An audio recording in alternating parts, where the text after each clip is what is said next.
Well, as shoppers flock online for sales events, scammers are licking their lips.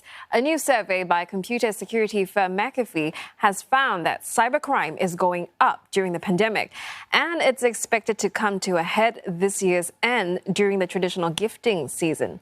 To break down the survey and tell us what shoppers need to know, we're joined by Shashwat Khandelwal. He is the head of Southeast Asia consumer at computer security firm McAfee. Well, given the spate of recent sales at least once a month, what are the typical scams and how successful are they?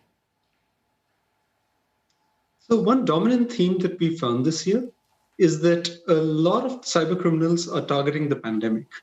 It began with the sale of face masks online, and it kind of fed on people's uncertainty around the news that they heard around the pandemic. In fact, we found that 1 in 4 e-commerce scams were related to COVID-19. In addition, we are seeing a lot of scams around with people working from home and entertaining at home. They're looking at buying their computer video games as well as their PlayStations and Xboxes. And a lot of times we have instances where the buyers see an advertisement, they respond, they make the payment, and then the scammer goes silent.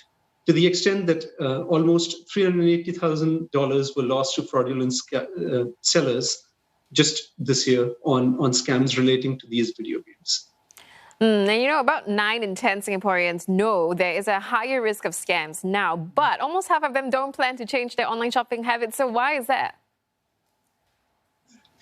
To explain this paradox, we have to understand that for a lot of us, there's just so much information out there, and there is so much information that we are sifting through all the times. A lot of times we end up taking mental shortcuts, going for the easier option, not doing all the checks that we would normally expect us to do. The other aspect that tends to play up is that we all have this optimism bias. We feel like it won't happen to us, and it would happen to somebody else. And this kind of optimism bias affects people regardless of their age, their gender, or their tech savviness, and exposes them more to scams. Well, we focused the discussion on consumer behavior, but do businesses and perhaps governments need to also play a bigger role in preventing such scams? They do. At the end of the day, it's a team sport. We have to do our part as consumers. The government has its initiatives to support us over there. And businesses too, knowing that there is so much work from home happening, are also putting measures in place to improve the security posture of their users when they're connecting to the business networks and so on. So I like to think of security as a team sport. All right, thank you so much, Shashwat Khandelwal there. He's the head of Southeast Asia consumer at McAfee.